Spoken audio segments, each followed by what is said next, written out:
nema me. Ne znam gdje sam. Prestani da daviš ljude o svojim problemima. Smeta mi kad vidim dobre ljude kako su srećni. Nisam dobar. Nedostaje murija. Nasilna smrt. Nađi nekako leži pokriven do brade. Te žena se uvek nečega plaši. Smeta mi dosadno. I uvek nešto krivi. Nećeš bre, kokoško! Zovi mamu, moram da je nađem za njeno dobro. Šta? Naš otac se zove Filip Tatić. Dođi da vidiš šta mi je čerka napisala. Te mi je dete sram, te pilu!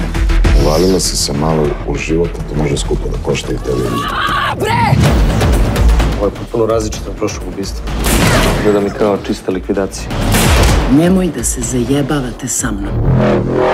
Za tebe uvek bit ću tu i tebi uvek daću sve. I kada god me poželiš nikad neću reći ne.